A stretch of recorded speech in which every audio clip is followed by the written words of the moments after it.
যুবক বসেছিলেন, তার একজন যুবক, এমন সময় একজন কোকড়া চুল বিশিষ্ট একজন ব্যক্তি তার সামনে আসলো এবং তীক্ষ্ণ নজরে তার দিকে দেখলো। এমন নজরে দেখলো তিনি ভয় পেয়ে গেলেন এবং হযরত সুলাইমান আলাইহিস সালামকে জিজ্ঞাসা করলেন, ওই ব্যক্তিকে কে, একটু আমাকে কি বলতে পারবেন?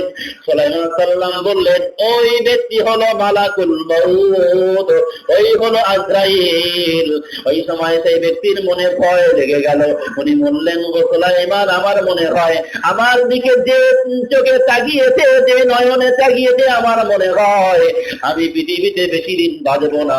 কাজেই আমার রূহটা এই জায়গায় নয়, বরং আমার রূহটা এই জায়গা থেকে হিন্দুস্তানের জমিনে আমার রূহটা ট্রান্সফার, আমার দেহটা, তুমি তোমার যেহেতু অনেক ক্ষমতা আল্লাহ পাক দিয়েছে, সেই জন্য আমার দেহটা তুমি হিন্দুস্তানের জমিনে পৌঁছে দাও। জোরে বলুন সুবহানাল্লাহ।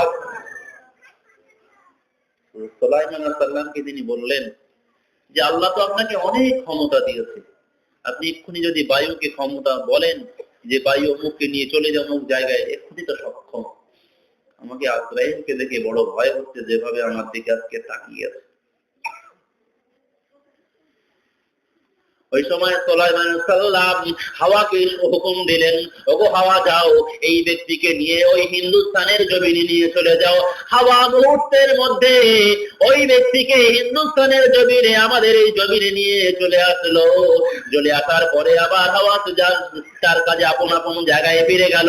এবার সঙ্গে সঙ্গে মালাকুল মউত আজরাইল তার সামনে এসে হাজির হয়ে গিয়েছে। ওই সময় তার জানটা কবজ করে নিল। জোরে বলুন সুবহানাল্লাহ।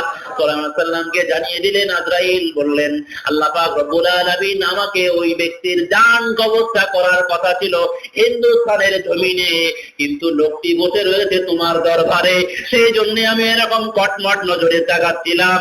কাজে যেহেতু আমি তাকে পেয়ে গিয়েছি হিন্দুস্তানের জমিনে, আর এক মুহূর্ত দেরি নয়। ওই সময় তার কাছে অনেক কাকুতি মিনতি করার পরেও যে আমাকে একটু অবকাশ দেওয়া হোক। না না, অবকাশ নয়, তোমাকে অবকাশ নয়, এই সময়টাই আমি অপেক্ষা করছিলাম। আল্লাহ পাক আমাকে হুকুম করেছিলেন হিন্দুস্তানের জমিনেই তোমার জান কবজ করতে হবে। এখন তোমাকে পেয়ে গিয়েছি, এক মুহূর্ত দেরি নয়, মুহূর্তের মধ্যে তার জান কবজ হয়ে গেল। ও মুসলমান, এরকম অসংখ্য ঘটনা রয়েছে যে ঘটনায় প্রমাণিত হয়েছে আজরাইলকে অনেক বড় বড় রাজা বাদশা অনেক কাছে বিশাল প্রাচীর তৈরি করে আজরাইলকে বন্ধ করার জন্য চেষ্টা করেছিল। আজরাইল এসে যেন আমার জানটা কবজ না করতে পারে। আমরা নাম শুনেছি বাদশা তাইফুর ইবনে তাগিয়ানু তিনি করেছিলেন, চারিদিকে সাম্রাজ্য সব ঘিরে দিয়ে এমন ভাবে প্রাচীর তৈরি করেছিল যে আজরাইল যেন আমার প্রাসাদের মধ্যে ঢুকতে না পারে। কিন্তু দেখতে পাওয়া গেল আজরাইল মালাকুল মউত সেখানে গিয়েও তার জানটা কবজ করে নিয়েছে। জোরে বলুন সুবহানাল্লাহ। ও মুসলমান, যে কোনো মুহূর্তে আপনি যতই বাহাদুরি দেখান, যতই ক্ষমতা দেখান, যে কোনো মুহূর্তে আমার আপনার চোখ বন্ধ করতে হবে। এই চোখ বন্ধ করার পরে যে লাভ লোকসান, সেই জানিয়ে একটু চিন্তা ফিকির করুন। সকাল হলেই তো কি করে জমিতে লাভ হবে, ফসলে উন্নতি হবে, সেই চিন্তা করি, অথচ সেই আসল জায়গার চিন্তা আমরা করছি না। একথা আপনাকে বারবার বলা হয়েছে, আপনাদের হয়তো অনেকেই শুনেছেন, অনেকে শুনেননি। একবার বলে দিই আরো একবার, বিশ্বনবী আমার হাদিস শরীফের মধ্যে এসেছে যে হাসরের ময়দানে একদল মানুষ যখন উঠবেন, হালকা তারা পাপ নিয়ে উঠেছিল, কিন্তু হাসরের ময়দানে পাপের পরিধি এত পরিমাণ হয়ে গিয়েছে আমল নামায়ার জায়গায় ধরছে না। অল্প পাপ নিয়ে মারা গিয়েছিল, হাসরের ময়দানে উঠছে কিন্তু পাপের পরিমাণ আরো বেশি হয়ে গেছে। কেন? যে লাভ লোকসান নিয়ে এত মাতামাতি করি, যে সন্তান আপনি রেখে গিয়েছেন, যার জন্য এত খাটাখাটনি, এত ঘর বাড়ি করে যাচ্ছেন, ওই সন্তান সব সময় আপনার বিরুদ্ধে চলে, আল্লাহর বিরুদ্ধে চলে, কোরআন হাদিস মানে না, শয়তানের পথে চলে, মদ গাঁজা যত রকমের অন্যায় অপরাধ করবে, নারীবাজি যত রকমের প্রতিবাদী, গান সিনেমা করবে, যত রকমের অন্যায় করবে। যে সন্তানের জন্য হাড় ভাঙা পরিশ্রম করেছেন, ওই সন্তান যখন যেন আপনার উল্টো যেহেতু চলছে, সেই চলার কারণে যত রকমের পাপ হবে, আপনি মরে যাওয়ার পরেও আপনার খাতায় বারবার লেখা হবে, লিখতে লিখতে লিখতে লিখতে পাপের পরিমাণ বেরিয়ে যাবে। 5 কেজি গোনা নিয়ে মারা গিয়েছেন, কিন্তু হাসরের ময়দানে 50 কেজি গোনা হয়ে যাবে। মুসলমান, যার জন্য এত কিছু করছেন, পক্ষান্তরে যদি ভালো সন্তান দেখে যান, কিছু দান সদকায়ে জারিয়া যদি করে যদি ইন্তেকাল করতে পারেন, ইন্তেকাল করার পরে আপনি যতই মারা যান না কেন, মরার পরেও আপনার আমলনামায় নেকির পরিমাণ বাড়তে থাকবে। জোরে বলুন সুবহানাল্লাহ। সেই জন্য কোরআন শরীফের মধ্যে বলা হয়েছে, ও মুসলমান, তোমরা শুনে রেখে দাও, অনন্তকালের পাপেও যেগুলো তোমরা রেখে যাচ্ছ সেগুলো নিয়ে একটু চিন্তা ফিকির করুন। মুসলমান, ভালো করে খেয়াল করুন, যে কোনো মুহূর্তে আমার আপনার সমন জারি হতে হবে। বিশ্বে অসংখ্য এরকম নমুনা রয়েছে। আরো একজন বাদশার কথা বলি, হযরত ওবাদা ইবনে ওবাইদ, যিনি একজন ইহুদি আলেম ছিলেন। তিনি বর্ণনা করতেন, একজন জলিলুল কদর, একজন নাম করা বাদশা, অসংখ্য তার সাম্রাজ্যের মালিক তিনি ছিলেন, অসংখ্য সাম্রাজ্যের মালিক ছিলেন, একজন বাদশা। তো তিনি একদিন সারা বিশ্বব্যাপী নয়, তার এলাকাতে তিনি একদিন জাঁকজমক করে সুন্দর সুন্দর ঘোড়াগুলো, সুন্দর বাছাই করা উটগুলো এবং যত সামান, যত মূল্যবান জিনিস সব কিছু সাজিয়ে সারা এলাকায় ছুটবে, সে ঘোরাঘুরি করবে, মানুষকে দেখাবে তার বাদশাহিত্ব। শুধু তাই নয়, তিনি একটা ভালো উত্তম ঘোড়াটা বেছে নিয়েছেন, সুন্দরভাবে লাগাম দিয়ে, সুন্দর তার উপরে সেই আসন পাতিয়ে এবং তার গলায় মূল্যবান রত্ন দিয়ে সেই ঘোড়ার পিঠে সওয়ার হয়ে তিনি বার হয়েছেন। চারিদিকে সব মানুষকে দেখাচ্ছে, দেখো আমার ক্ষমতা। আর ওই ঘোড়ার পিঠে দাঁড়িয়ে বসেইছে, বারবার চিল্লাচিল্লি করছে, তার মহত্ব, তার ক্ষমতা মানুষকে দেখাতে শুরু করছে। এমন সময় একই রকম ভাবে কোকড়া চুল বিশিষ্ট একজন নোংরা পোশাক পরা, একজন খারাপ পোশাক পরা, একজন কেমন মতো দেখতে তার সামনে এসে দাঁড়িয়ে গেল। বললো, কি ব্যাপার, আমার পথ কে আটকাচ্ছ তুমি? ওই সময় বাচ্চা বললেন, আমি আমার পথটা ছেড়ে দাও। বললো, না, পথ ছাড়া যাবে না।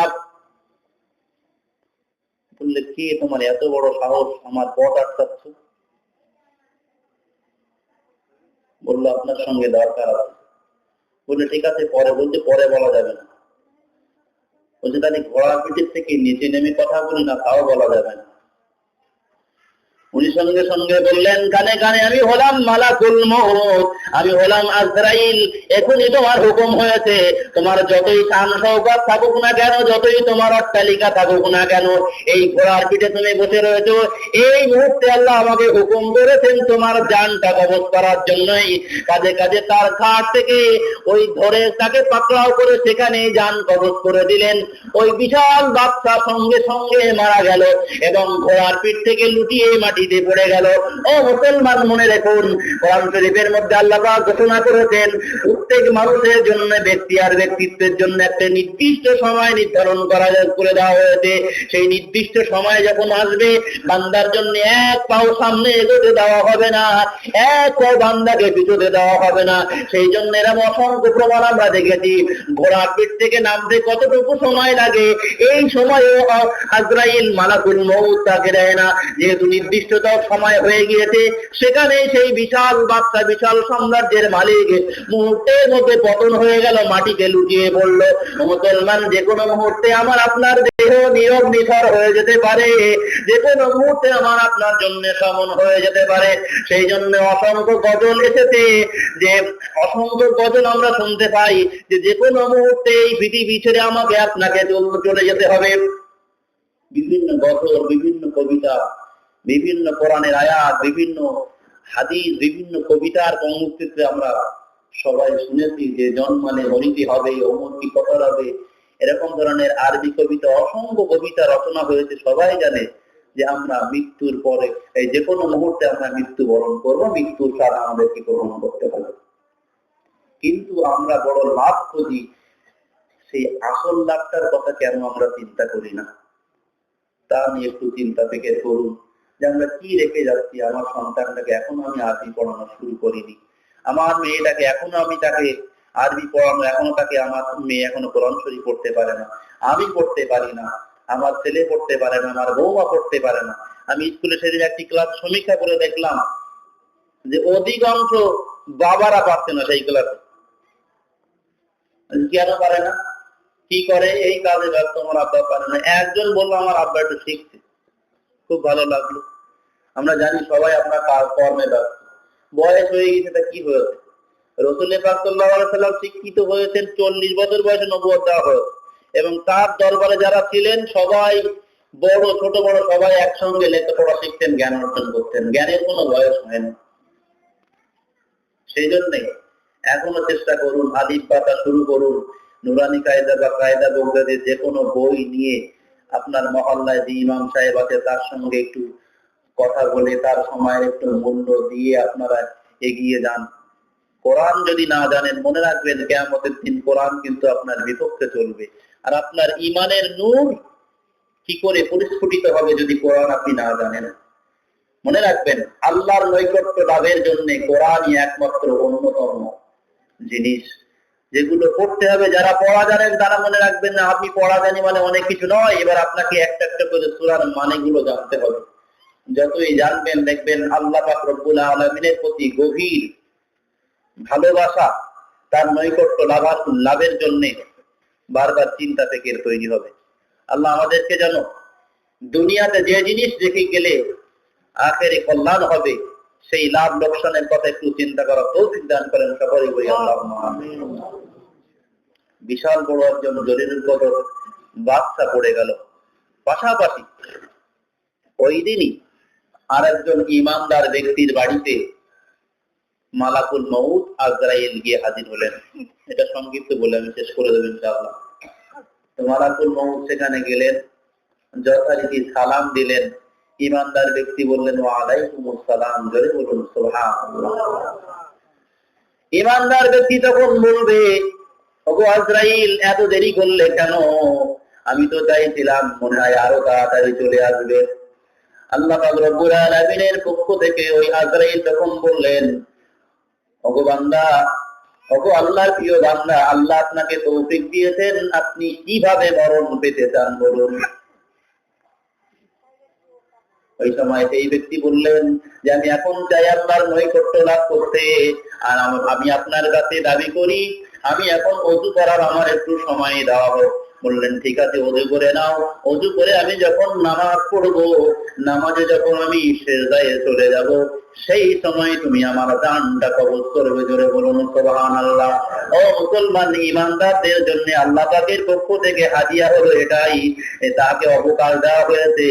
ইমানদার ব্যক্তিরাই এই জন্যই মরার আগে তারা জানতে পারে ওযু করে পা চালাতে তারা দিয়ে নিয়ে ওই অবস্থায় সেই বুজুর্গ ব্যক্তি ইন্তেকাল করলো, জোরে বলুন সুবহানাল্লাহ।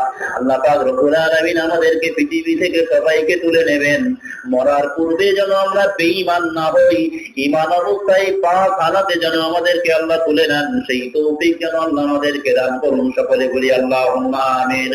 সকলে আরো জোরে বলুন আল্লাহুম্মা আমিন। সকলে মুহাব্বতে দরুদ শরীফ আল্লাহুম্মা